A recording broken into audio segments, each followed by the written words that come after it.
you talked about how good Newell was with his strike, or not with his striking, but with his grappling. He's pretty good with his grappling. Pretty good. Now, if you look what happened when they fought, Alex Munoz out-grappled him the entire fight. I would expect him to, though. I would expect a lot of two-handed grapplers that are well-versed in grappling to beat another guy with only one hand in grappling. You can't say that, though. You can't assume, because if you look at what Newell's done as a fighter, Nick Newell's no slouch. Like, Nick Newell deserves the respect of a professional fighter. Like, who cares about the one arm? Like, he's proven that he can compete against guys without that, and it's not a handicap for him.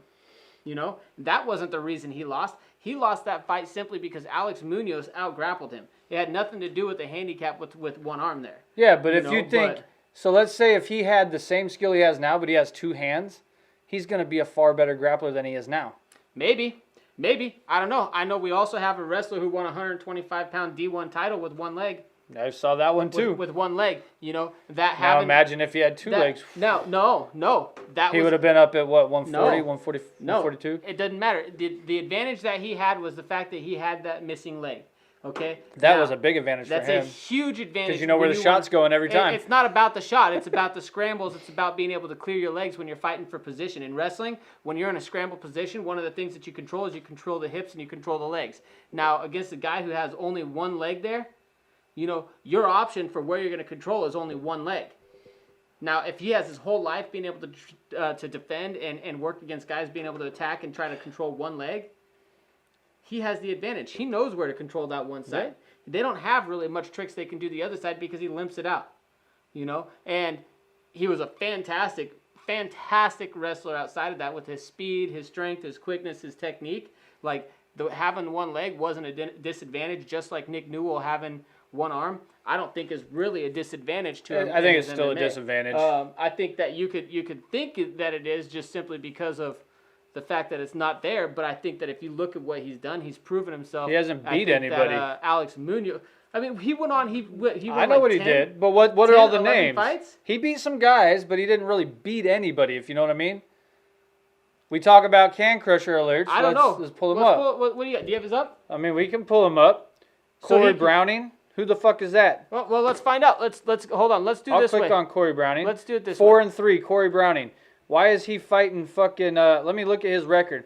So he's 4-3 currently with his last loss to Nick Newell. When I searched that, I don't know, but if you look at that, so before the Luis Muro, he lost to this guy. This guy's 11-6. He beat a guy that was 3-3 at the time in his last fight, and Nick Newell has. So he lost. 16 he lost wins, to so a guy in wins with that one? Bellator. He lost a guy in Bellator. He beat a guy who's 10-11. Beat a guy who was 5-2 when they fought. He lost to a guy who was Alex Munoz, who's now fighting tonight. Right. Who was 4-0. He beat a guy who was 10-6 when he fought him. He beat a guy that was 7-3 when he fought him. He beat a guy that was 12-7 when he fought him. Lost to Justin Gaethje, who was 11-0 at the time.